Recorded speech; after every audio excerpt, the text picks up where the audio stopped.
Hey guys, Kissingun here. So in light of DE's release, as well as the new civilizations that have come up, as well as the balance changes that happened recently, I thought it would be fun to just revisit my arena tier list and update it accordingly. So a couple of things. I mean, I did finish off, getting 2K on Voobly. It's a hard-fought battle. Even with a lot of players leaving, it was still really tough. It's just a really tough fight with the players that did remain. I've also played quite a bit of DE, both in single player and multiplayer, just trying out some of the new civs and trying out some of the new balance patches. There have definitely been quite a few interesting changes, and I thought I'd explore those a little bit with this updated tier list. So, very similar format as to what I did previously. You have 5 tiers, S, A, B, C, and D, just ranging from what I consider the best civs to the worst civs.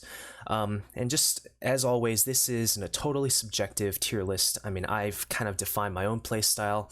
I also maybe placed a bit more emphasis on some things that other players might not. For example, like maybe having good monks. It's definitely a big consideration. Not like absolutely game defining, but definitely an important consideration for me, as I believe that is definitely a unit to consider when you're facing certain army compositions, like, for example, heavy siege army compositions, and just in general, civs that maybe give you some options with regards to you can boom and play with this civ just fine, or you can go aggressive, and this civ has plenty to offer in that department as well. So these are all things that I take into consideration, and I've created this tier list accordingly. So I'm going to be keeping this updated tier list series a little bit shorter, actually a lot shorter, because I honestly think I did go quite overboard with my commentary in my first tier list series.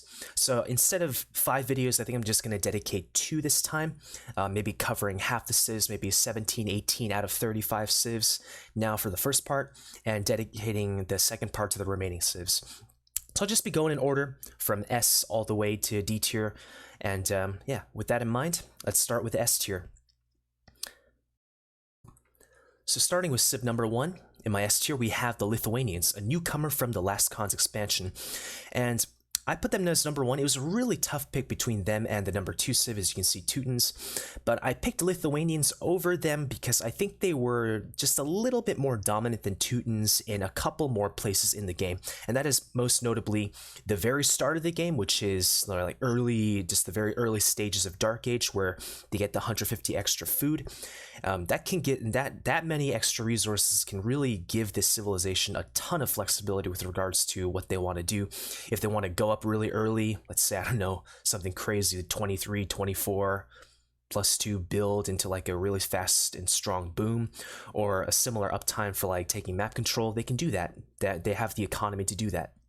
And also, one thing I think put them a little bit ahead of Teutons is their mid-game relic bonus, where they get extra attack for their unique unit, the Lightus, as well as their Nightline.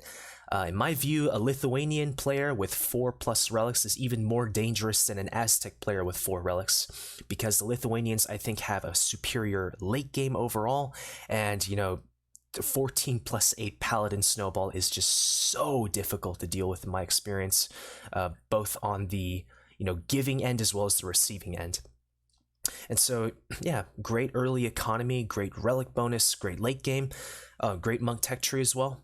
There's just very little to not like about this civilization. I'd say maybe their only real downside is their lack of very good siege. Their siege tech tree is pretty underwhelming, but otherwise they do pretty much everything else well. And yeah, a very worthy contender for my number 1 spot for Arena. Number 2, we have Teutons, my former number 1 for Arena. Relegated to number 2, but make no mistake, they are still a very strong Arena civilization. So they just have so much going for them, so many options at their disposal. They have gunpowder access, great infantry, that's even better now because they get extra melee armor, the barracks units at least. They get amazing siege with the ironclad tech, trying to snipe Teuton siege of almost any kind, trying to use like light Kavarazar is a pretty depressing spectacle, honestly. Unless you suicide like 40, maybe even 60 Hussars at the same time, like, you're not taking down Teuton siege anytime soon that's protected by halbs. On top of that, great monks. They also have amazing defensive structures that they can use to secure map control or support their push, including bombard towers. Yeah, and it's all, like I said, backed by an incredibly strong economy with their now even cheaper farms with the most, well, since 2 patches ago, I believe. And yeah, just the civilization just has so much going for it. You can really tailor make your army composition to deal with almost any civ in the game. And Arena being a much more closed off map, compared to something like Arabia, their slow but deadly pushing power can definitely bring itself to bear. The Teutons can really bring that to bear, and it can just be so difficult for a ton of civilizations to deal with, especially civilizations that depend on a lot of mobility. Number 3, we have a very similar civilization to the Teutons, at least in terms of playstyle, the Slavs. They were nerfed a little bit now that their farmers work only 10% faster as opposed to 15. But make no mistake, they're still objectively the strongest farmers in the game. Maybe not overall.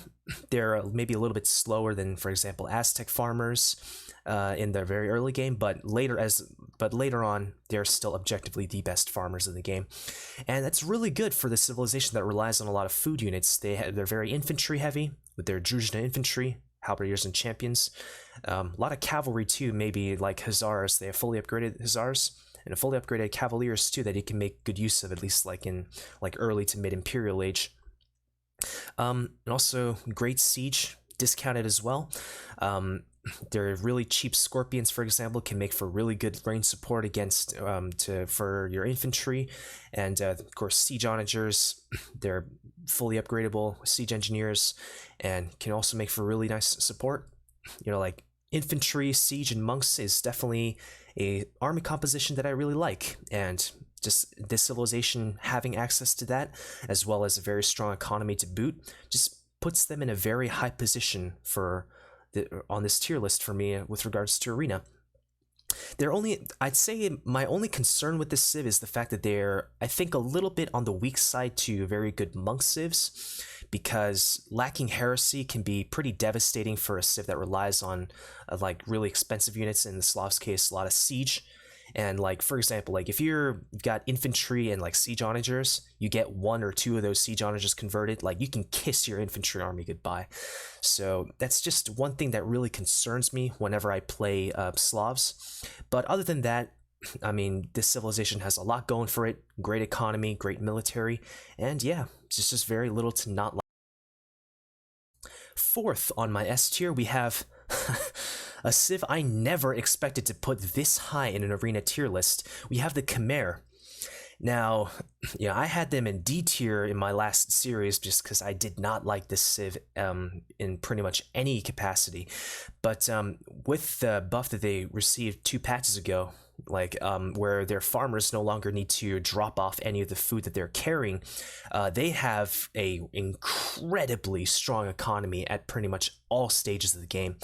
And again, kind of like the Slavs before them, just having a very nice, strong food economy is really good for a civ like this that relies on a lot of food units. Like, you'll be spamming a lot of elephants, whether it's your battle elephants, ballista elephants, maybe. I'd say it's a pretty situational unit overall. Lots of Hussars, like lots of supporting trash in general. And of course, you can't forget their patented, very strong 9-range heavy scorpions that shoot double projectiles. Elephant plus scorpion is one of the most terrifying army compositions in the game, and yeah, just the fact that you have such a good economy now means I think it's a lot more that kind of army composition. While it's still expensive, I'd say it's a lot more accessible than it used to be now for the civilization.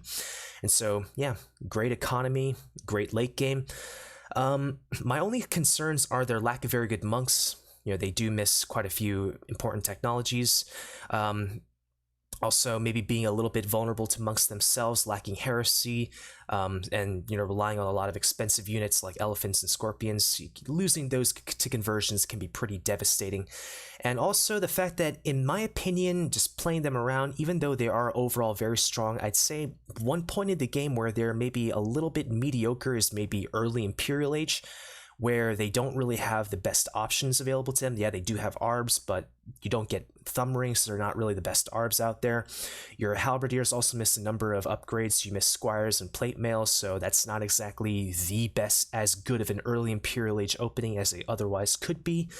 And so I think you could potentially face a lot of pressure, a lot of trouble from really strong, very dominant early Imperial Age civilizations. But if you can get past that hurdle, I think you're going to be good to go. Like, this civ just has so much at their disposal, and yeah, definitely a very worthy contender for my S tier. And coming in 5th in my S tier, we have the Turks, a traditionally strong arena civilization from back in the AOC days, and they're still pretty good in my book. They're most well known for their very aggressive and powerful 1TC pushing strategies involving usually Janissaries and Mangonels, or just siege in general. And yeah, there are very few things in the game at that point in the game that can outright challenge that combination of units, so you really need to be careful against a Turks player, because that army composition will absolutely tear you to shreds if left unchecked. On top of that, what I like about Turks is the fact that even though they're really good for pushing, you're not pigeonholed into doing that, because their late game is pretty good as well. They get very good cav archers, Janissaries. They're as good of a late game unit as they are mid game units. Like, they scale pretty well. Like, you get quite a lot of value off of the elite Janissary upgrade, and you get great gunpowder otherwise.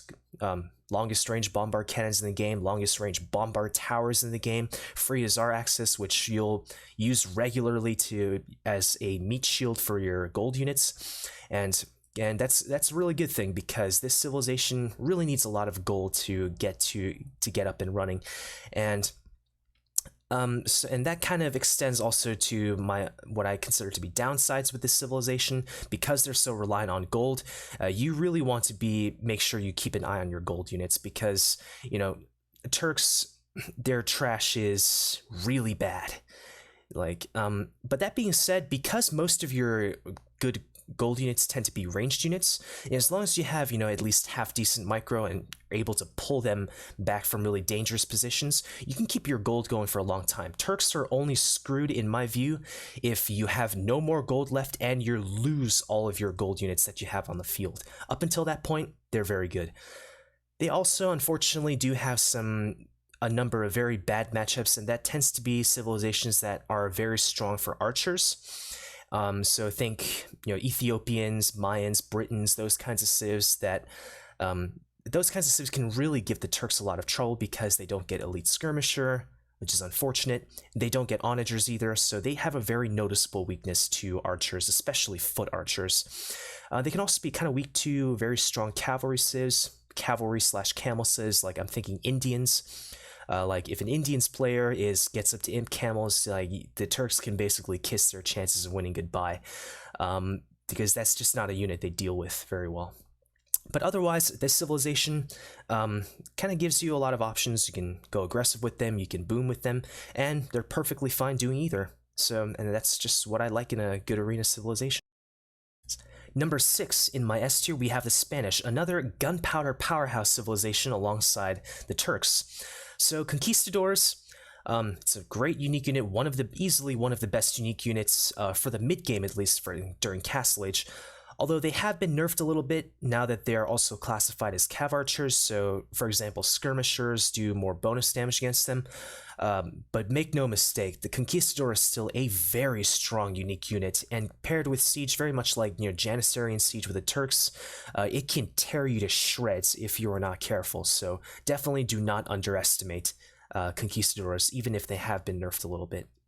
On top of that, amazing monks, like with the Inquisition tech. Like, I've had some really fun games with Inquisition monks, where I think like my best game with them was I got 114 conversions in a 1v1 against a friend of mine. Yeah, they're just a lot of fun to play around with.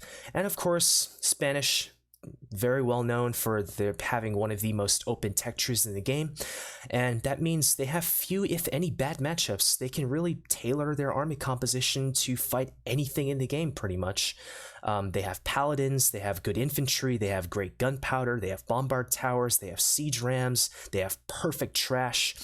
So they're just very well suited to the late game boom matches as well. You don't have to go aggressive with them, very much similar to Turks. You can boom it out and be perfectly fine in most cases. Unfortunately, even though the Spanish are good at pushing and also good at booming, they're not as good as they can be at both of those kinds of strategies because their economy doesn't really support either of them. It's a pretty generic economy, all things considered. But other than that small downside, I think overall Spanish should serve you pretty well. And unless you're like a really big stickler for eco bonuses, I think overall it's not a civilization you'll ever be unhappy to see if you happen to land them by random when you're playing Arena.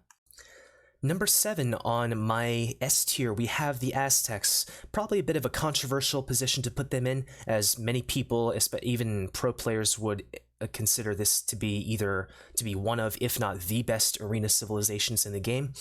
But I rate them lower just because they don't fit my style as well as all of the civilizations above them, and I'll be delving a little bit deeper into that in more detail. But first, there are upsides. They have a really nice economy. The extra +5 carry capacity bonus helps their farmers out the most. Just means that, let's say you're just booming, you can get to Imperial Age really quickly and just go into an elite Eagle Warrior flood that can be just so obnoxious to deal with for a variety of civilizations. Although I will say an important caveat to that is with the introduction of the supplies tech making the swordsman line cheaper for across almost all civilizations in the game, I'd say that strategy probably isn't as strong as it once was, but it's still a really strong, but it is still a very strong play nonetheless. Definitely not to be underestimated. Also, they also have statistically the best monks in the game, and also they have some pretty good siege as well. Siege rams and siege onagers with siege engineers. My main issue with the Aztecs is the fact that whenever I play them and I'm up against like a variety of civilizations, I honestly feel like I'm put on a clock.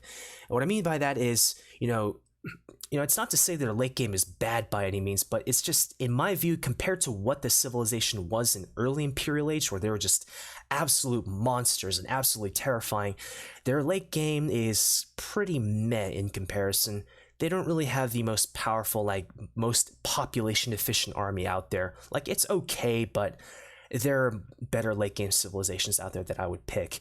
And another strike against Aztecs is their very crippling weakness to cavalry, especially heavy cavalry, because they don't have halberdiers.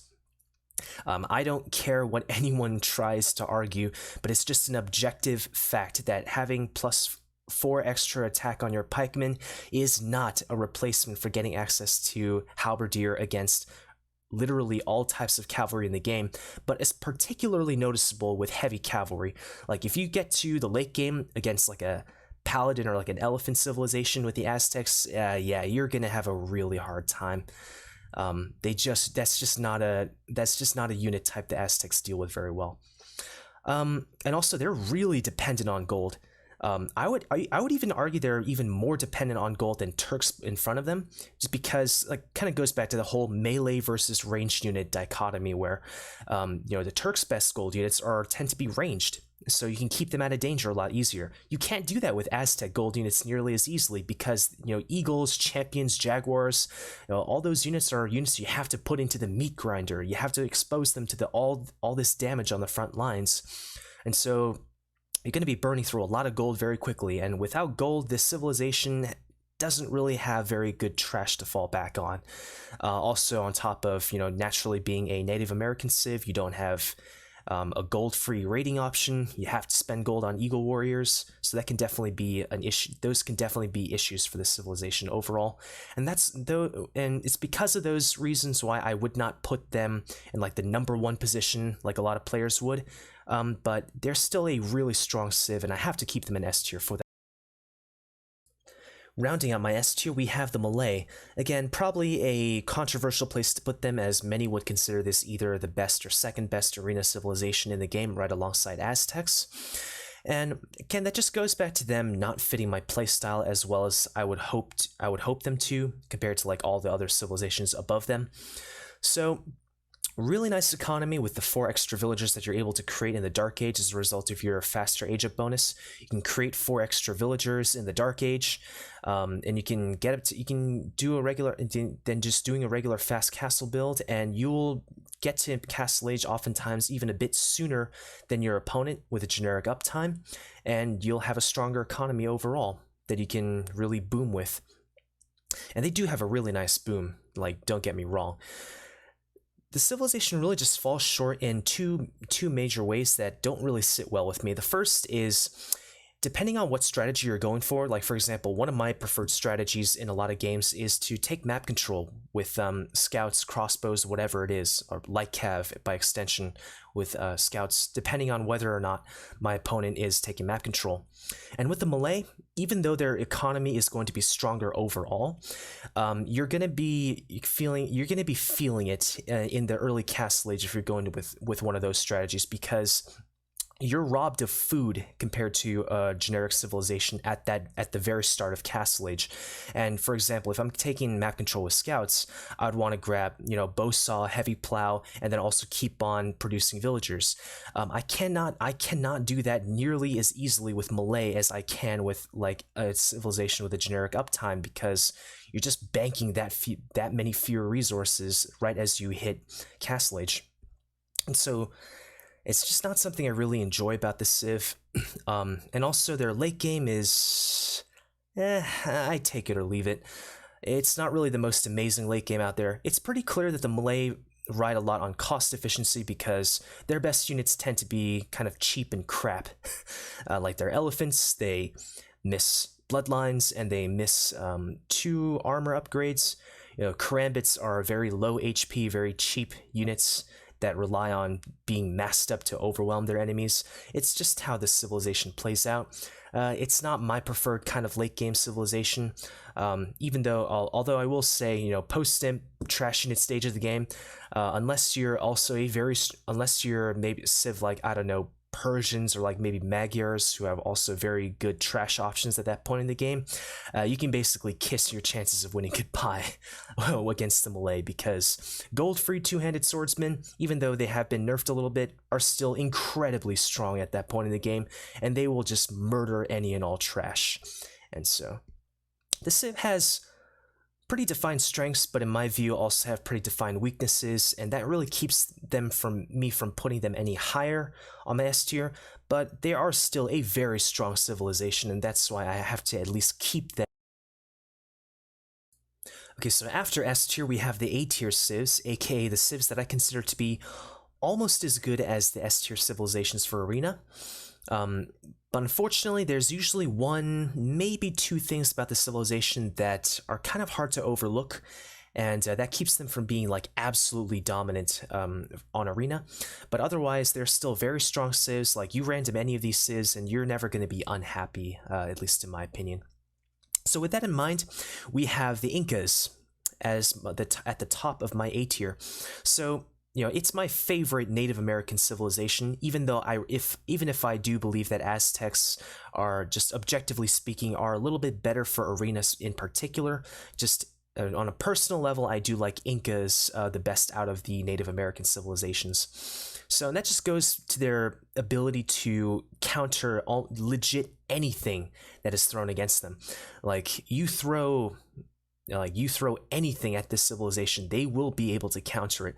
Cavalry, they have fully upgraded halbs, they have Kameyuks, and do not underestimate Kameyuks. They will rip apart even the strongest cavalry. Like, I've seen them like 5 or like 6 shot elephants, just a group of them just surrounding an elephant, stabbing it to death like just once, and the elephant just dropped. Like, and the same goes for paladins as well. Like, you gotta be careful against that unit. Against archers, they have siege rams, they have Eagle Warriors with 10 Pierce Armor. They have fully upgraded skirms. They have Onagers with Siege Engineers. A lot of really good options to deal with those. Against infantry, they have fully upgraded Arbs. They have Slingers, which are a really effective anti-infantry unit against pretty much all infantry out there. So yeah, just have a lot of great options at their disposal, and even against like heavy siege that, you know, if Incas were to have like any kind of weakness, it would be to really strong siege, but thankfully they do also have monks they can use to convert siege with, especially if that siege is protected by infantry or like gunpowder. It can make it otherwise pretty difficult to deal with, but thankfully Incas still have answers to that.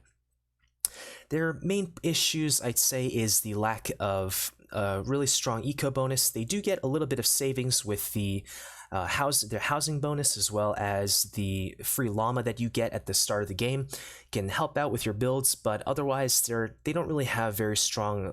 They don't have a very strong lasting eco bonus. And also, of course, lending to the fact that they're a Native American civilization, go late enough with this civ and you will start to struggle because you can't raid effectively without gold. So those are the main things holding them back. That and the fact that, you know, compared to Aztecs and like S tier in front of them, they don't really have very many bonuses that are specifically well suited to this map. But otherwise, I mean, I still think Incas is a very strong pick for Arena. It's a pretty safe one for the most part, in my opinion. And yeah, it's just I don't think you'll ever be unhappy to see this civilization if you happen to land them by random. Following Incas, we have the Britons, a civilization that, I mean, if you keep up with a lot of like pros and like their YouTube channels or their streams, will probably say that they are amongst the best arena civilizations nowadays. And while I do consider them very strong, as you can see, like they're in the top 10 if you just look at it mathematically, just how I've arranged this tier list, I wouldn't call them top tier. They do have quite a few noticeable issues that I'll be getting into. But I think it just kind of goes back to the fact that, you know, melee unit pathfinding is still not really the best in DE, even though it has undergone some improvements. And so that will just naturally make you want to gravitate more towards archer civilizations. And of course, Britain's one of the best archer civilizations out there, so it's pretty natural. It's a pretty natural inclination. So I really like this civilization because it's really consistent throughout for most stages of the game. So you're benefiting from the Shepherd bonus in Dark Age, you're benefiting from cheaper TCs in the Castle Age, and then even up until like early to maybe even mid-Imperial Age, where you have a really nice power spike with Arbalests that have 10 range. Yeah, that can be difficult for a number of civilizations to deal with. I think the problems come once you go much further than like early-ish Imperial Age, where the Britons don't really have the most powerful and most pop-efficient army composition. You know, you'll most likely see them go for like infantry plus like longbow / arbalest plus werewolf tread. It's certainly not a bad late game by any means. But I would say there are still civilizations that rock much stronger and much more pop-efficient late game armies, and the Britons just don't have that. Also, their monks are kind of they're pretty mediocre without redemption or atonement.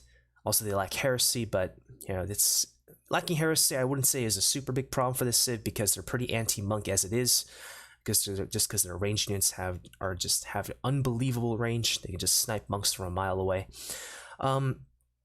Yeah, so lack of good monks and a lack of a very good post-imp, because of a lack of a very good pop-efficient army, I'd say are the main things holding this civilization back. But I mean, I'm still pretty much always happy to see this civ when I land them by random. After Britons, we have the Portuguese as number 3 on my A tier. You can kind of think of this civilization as being like a slower Spanish in a lot of ways. They play out pretty similarly, where they have a very nice unique unit that they can go for in the mid-game. They have very good monks, and they also have a really nice diverse late game where they have a lot of different options at their disposal. I'd say and also the fact that they do, unfortunately, both Portuguese and Spanish also don't really have much in the way of an eco bonus that can really help out either their boom or their mid-game aggression. So those are the main things holding them back. And of course, I think what puts Portuguese maybe a cut below Spanish is the fact that their tech tree, even though I say it's open, they do have some more noticeable holes in there than the Spanish do, such as lacking siege ram, lacking paladin and hussar, and lacking squires for their infantry. And so these things can really just knock them down a peg in the late game compared to the Spanish, but you still, and also the fact that, the organ gun, as much as I do like it as a unique unit, like if you've seen my 25+2 castle drop into a wood gold unique unit, I said that Portuguese was my favorite civ to do this with, and that's just because it's such a strong unit. But it is also slow. So I would say it's definitely relegated to more of a pushing unit, for aggressive pushes, as opposed to something like a conquistador, which can be used for aggression, but because it's also really speedy, can also take and secure map control as well. So those are the main things holding the civ back, but otherwise, I still really do like the civ, and yeah, definitely has a worthy place in my A tier. Number 4 on my A tier, we have the Byzantines. Again, a traditionally strong arena civilization from back in the AOC days. They're still pretty good in my book, although they do have their fair share of problems, which I will get into as well, obviously. You can kind of think of them as very similar in playstyle to Incas, which are further up in the A tier, where it's kind of like a jack of all trades, master of none sort of situation, where you throw anything at this civilization, they will just eat it up. They can counter almost anything that's thrown at them. If you want to think about beating Byzantines, you need to have just a raw power civilization at your disposal, and also you need to get to that late game as well. Also, they have very good monks that also happen to heal faster. It's a nice little touch, although it's not absolutely game deciding by any means. And also, their cheaper Imperial Age advance means they can get up to Imperial Age in a timely manner, and just have a really nice early Imperial Age push with whatever they're going to be using, like trash and a ram push, or like a arbalest and ram push, or anything, or like a monk push, anything like that. So it's just a really nice diverse civilization in what it can do, and the units that it can field as well. Their main downside is the fact that they don't have the most amazing economy. They don't really have a very good eco bonus. Cheaper Imperial Age is nice, but it's not a long-lasting economy bonus by any means. And also the fact that their late game is kind of iffy. If you want a good late game with Byzantines, you're basically pigeonholed into going for cataphracts, and that is not the most accessible unit in every game, because not only do they require a ton of resources to upgrade, they also have to be built at castles, which is just that many more resources and that much more villager time that needs to be dedicated to getting those up. So without them, the Byzantine late game, I mean, it's okay, but it's nothing to write home about. So those are my main concerns about the civ, but otherwise, I'd say for the most part, it's a pretty safe pick. I think it's hard to go wrong with this civ for the most part. 5th on my A tier, we have the Japanese. In a similar vein to Byzantines before them and Incas at the top of A tier, they're kind of like a jack of all trades sort of civilization where they can counter just about anything that's thrown at them. And they also have a really nice broad military tech tree with great archers, great infantry, good monks, good trebs, decent defensive structures as well. So they have a lot to offer.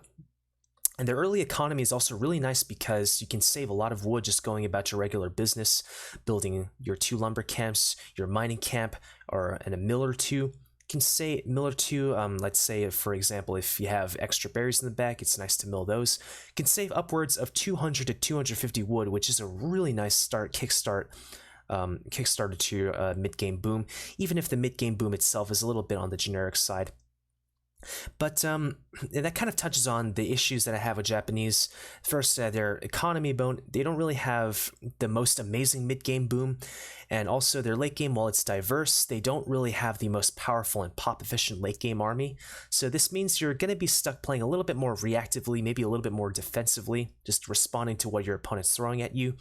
Their cavalry is also pretty bad, missing Hussar, Paladin, and plate barding armor. It's just not a unit type you're gonna want to go with in a lot of cases as the civilization. But otherwise, I think this is still a pretty decent arena civilization. I don't think you'll ever be unhappy to see them, but they are outclassed by some of the stronger civilizations in a lot of cases. Following Japanese, in position 6 on my A tier, we have the Franks. A civ that used to be considered bottom tier for Arena back in the AOC days, but ever since Wolo Kingdoms and beyond, they've definitely been improved a ton. They've received buffs to their economy as well as their military, so in the early game you're benefiting from their faster foragers, in the mid game you're benefiting from their free farm upgrades. It can really help out your boom quite a bit, even if I do believe there are better eco bonuses out there. And of course in the late game, they're famous paladins that are statistically the best paladins in the game, although Lithuanians with the coming of the Last Khans expansion with DE probably has something to say about that. But Franks don't have to rely on relics to make their cavalry especially good, so arguably the best paladins in the game, and a good variety of supporting units too. Great infantry, you have gunpowder, you have the throwing axeman unique unit, which is a very effective spear line killer, just a unit you're likely to come across because you're just so heavy into cavalry. In the mid game, they also have very good defensive capabilities with their cheaper castles. Like, for example, Franks is not a civilization you ever want to try and smush for that very reason, and just most other kinds of generic aggression as well.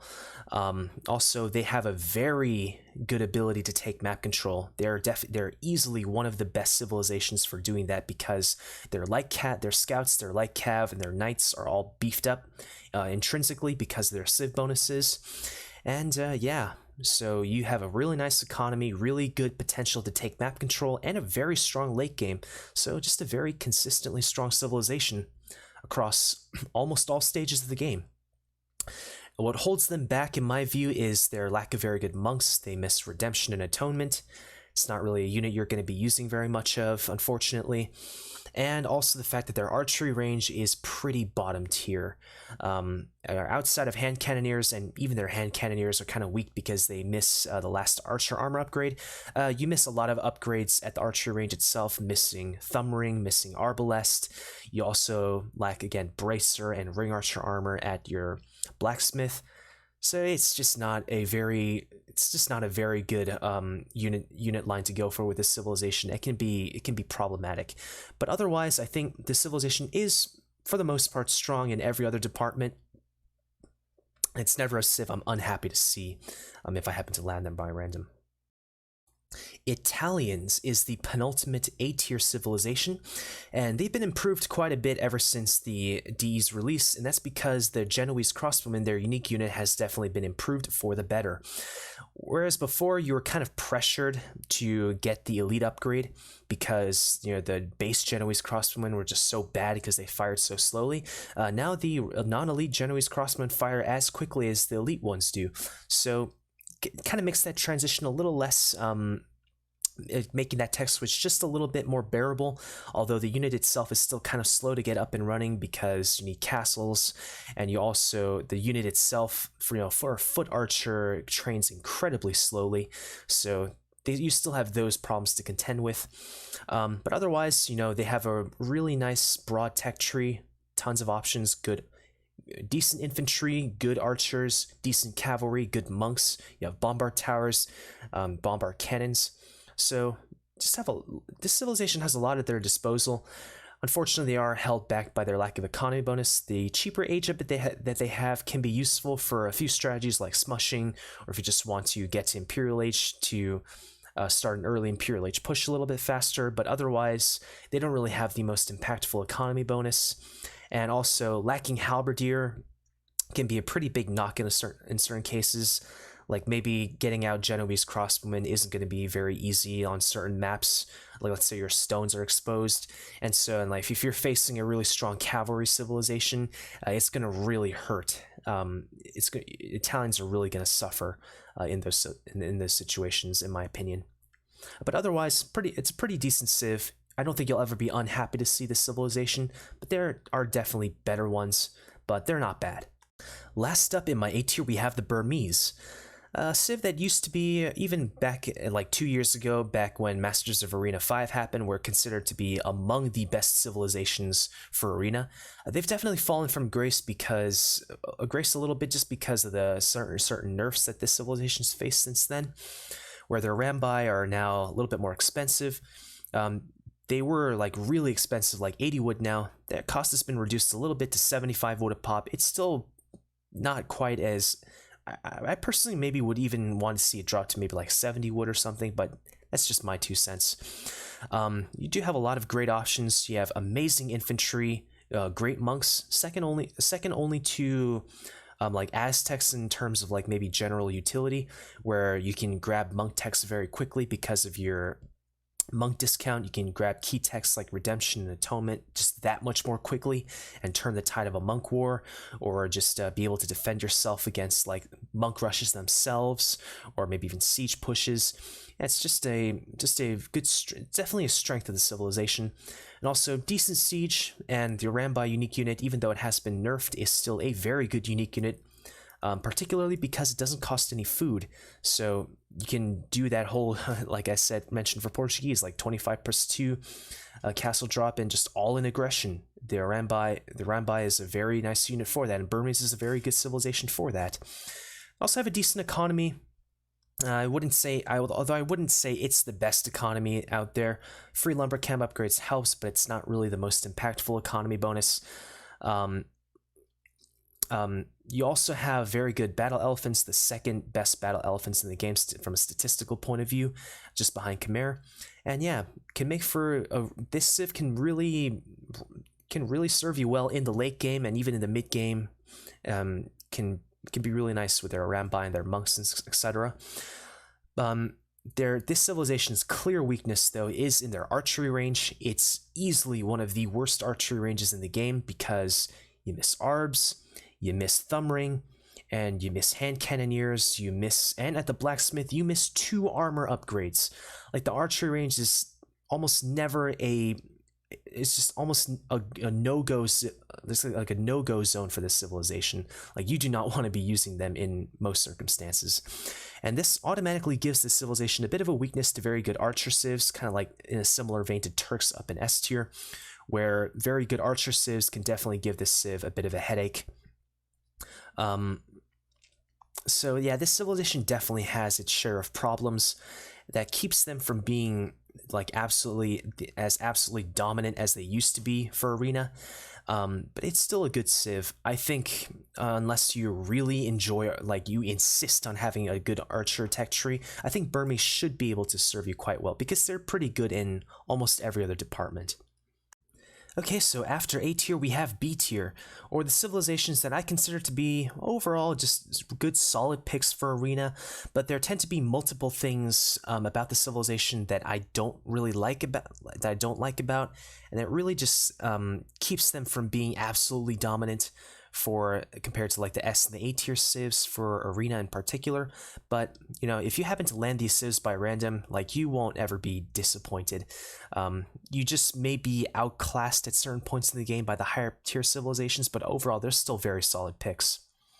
So with that in mind, starting off my B tier, we have the Ethiopians. A civ that I really enjoy playing because they just have a very smooth, very streamlined game plan, where they have a really nice early eco boost with their extra resources that they get upon advancing to the next age. And of course, in the late game, you know, their patented halberdier plus faster firing arbalest plus siege composition, where they have the perfect siege tech tree, something no other civilization in the game can boast, boosted by torsion engines. And yeah, it is a little bit pricey to get up and running, but I mean, Arena being a more closed kind of boomy sort of map, and assuming you get yourself the relics, which get yourself at least some relics and are able to secure good map control, it's definitely very possible to attain that kind of army composition. And so yeah, it's just overall, you know, really nice, really powerful civilization that has a very streamlined game plan. Things that hold them back, I'd say, are their lack of very good monks. Missing redemption and block printing just really takes away the utility of that particular unit. They also do struggle against infantry with high pierce armor a little bit because their cavalry sucks. They also don't get hand cannoneers.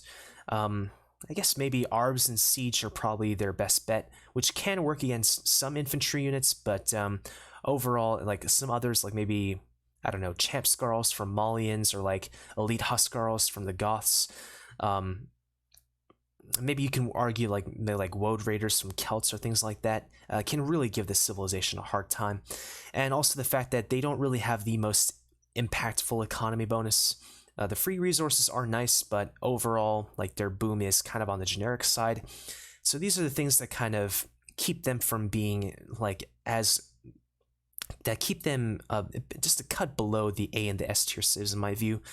But overall, this is still a civ that I do enjoy playing, as I've said at the start. And yeah, it's just really solid pick. I'm never really unhappy to see this civilization. Number 2 in my B tier, we have the Bulgarians.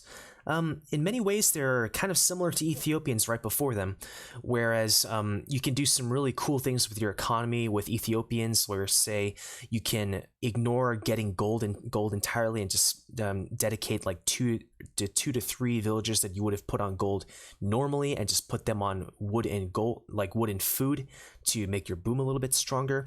The Bulgarians have something very similar where, because their TCs only cost half the amount of stone, you can just like straggle 10-20 gold with one villager and dedicate the 2 to 3 villagers you would have put on gold to food or wood sources that can make your mid-game boom just a little bit stronger. And so yeah, you can straggle 10-20 gold, you can sell off 100 stone, click up to Castle Age, and you'll still have enough stone to be able to put down your 2 TCs and still boom up. So it's just a really nice boost. It's not the most amazing boost out there, but it can definitely help this civilization with regards to their mid-game booming. They also have a really nice late game, great infantry. Even if they are missing champions, their Bagane's unique technology can give them a ton of melee armor. So overall, it's still a very nice infantry tech tree. Really good cavalry. They have good Azars, good paladins, and also their iconic unique unit is also cavalry, which also doubles up as infantry after it dies. It can be a really tricky unit to deal with for some civs. And yeah, decent defensive potential as well with their creposts, which you can kind of think of as like diet castles. At roughly half the cost of a castle, you get quite a lot of value out of it. You can defend yourself pretty well. You can secure more map control, get yourself more resources to just fund your late game. And yeah, they just do a lot of things very well.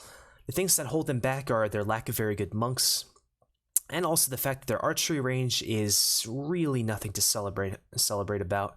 On top of missing arbalest, they also miss crossbow. They also miss ring archer armor at the blacksmith. They don't have hand cannoneers, at least not anymore. I think they did at around D's release, but that was taken out of their tech tree. And so it's just not a very good part of their tech tree. So these are the things that mainly hold them back, but overall, I think if I were to random and I landed Bulgarians, I wouldn't be unhappy by any means. It's still a pretty solid arena civilization in my mind. And with that, that'll be the end of my first part. Bit of a strange place to end, I know, just starting off B tier, but again, I just said just covering about half of the civilizations in the game. In the first part, I'll be covering the second half in the next part.